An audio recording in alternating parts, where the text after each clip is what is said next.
دان وزير الخارجية الجزائري رمضان العمامرة تصريحات صدرت عن الجانب المغربي وصفها بغير المسؤولة وغير المقبولة بعد دعوة الرئيس الجزائري إلى احترام حقوق الإنسان في الصحراء الغربية وتوسيع صلاحيات مهمة بعثة الأمم المتحدة من أجل استفتاء في الصحراء الغربية والمعروفة باسم مينوروسو لتشمل مراقبة أممية لملف حقوق الإنسان.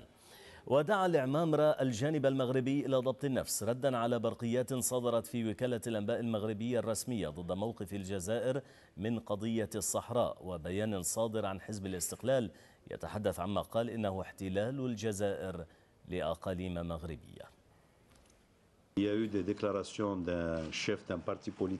كانت هناك تصريحات لأحد الأحزاب السياسية في المغرب يمكن وصفها بالتوسعية، وأخرى بوكالة الأنباء الرسمية المغربية تخالف كل المعاهدات الدولية والاتفاقيات المبرمة بين بلدينا.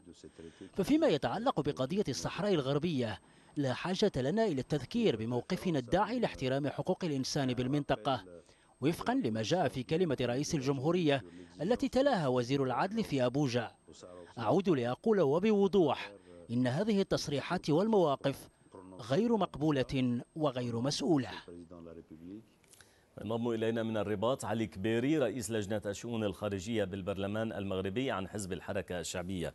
مرحبا بك سيد علي، والسؤال في البداية كيف تقرؤون تصريحات وزير الخارجية الجزائري خصوصا أنه يتحدث عما وصفه أطماع توسعية للمغرب؟ شكرا لقناة الجزيرة ولطاقمها على الاستضافة. أظن أن رئيس الدبلوماسية الجزائرية المعين منذ أقل من 3 أشهر خرج بموقفين متناقضين تماما بين الأمس واليوم.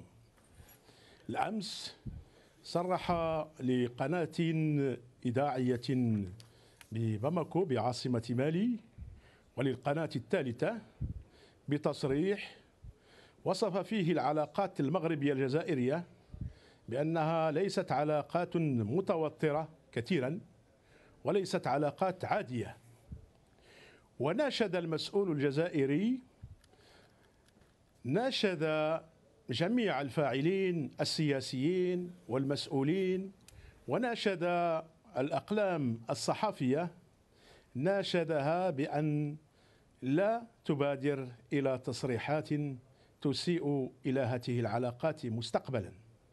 لماذا الإساءة إلى عفوا الوقت يعني محدود، تتحدث عن الإساءة للعلاقات مستقبلا. دائما تثار حفيظة المغرب إذا تحدث الجزائر عن موضوع احترام حقوق الإنسان في الصحراء الغربية. لماذا الحساسية من هذه النقطة تحديدا؟ اسمح لي سيدي لأتمم ما كنت قد بدأته. أقول بأنه رئيس الدبلوماسية الجزائرية طالب من الفاعلين السياسيين ومن الصحفيين أن لا يدلوا بتصريحات من شأنها أن تسيء إلى جعل العلاقات المغربية الجزائرية علاقات عادية. وأظن بأن هذا النصح الذي قدمه رئيس الدبلوماسية الجزائرية كان من الأنسب أن يوجه يومه إلى وزير العدل الجزائري الذي تلا رسالة في أبوجا تمس بهذا التوجه الذي طالب به رئيس الدبلوماسية الجزائرية. نعم، طيب سألتك عن لماذا تثار حفيظة المغرب دائما من الحديث عن حقوق الإنسان في الصحراء الغربية خصوصا إذا جاء من الجانب الجزائري؟ يا أخي، المسؤولون في الجزائر ليسوا مؤهلون لإعطاء المملكة المغربية دروسا في حقوق الإنسان، وليس هنالك أي انتهاك لحقوق الإنسان بالأقاليم الجنوبية المغربية.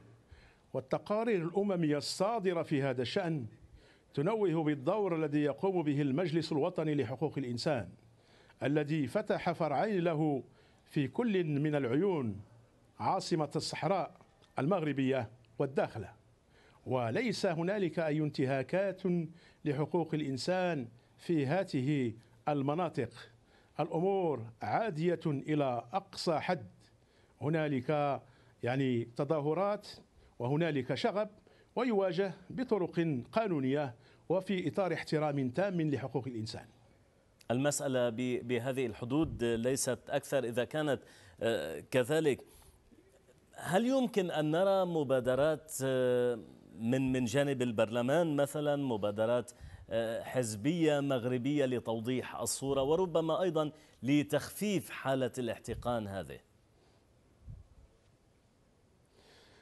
أخي، يعني في الجنوب المغربي كل ما كانت هنالك زيارات لمبعوثين أمميين، هنالك مجموعات قليلة جدا، يعني على إثر الزيارة الأخيرة لمبعوث الأمم المتحدة السيد روس إلى بعض المدن المغربية الجنوبية، تظاهر ما لا يقل على 400 نفر.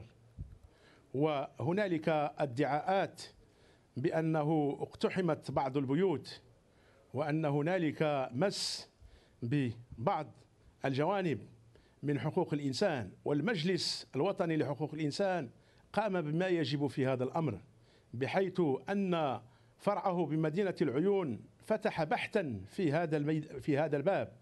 والمجلس الوطني أرسل هذا اليوم ببعثة على صعيد هياكله المركزية بالعاصمة الرباط للتدقيق في هذه الادعاءات وتفنيدها، وليس هنالك ما يثير الانتباه في هذا الأمر. أشكرك جزيلا علي كبيري، رئيس لجنة الشؤون الخارجية بالبرلمان المغربي عن حزب الحركة الشعبية.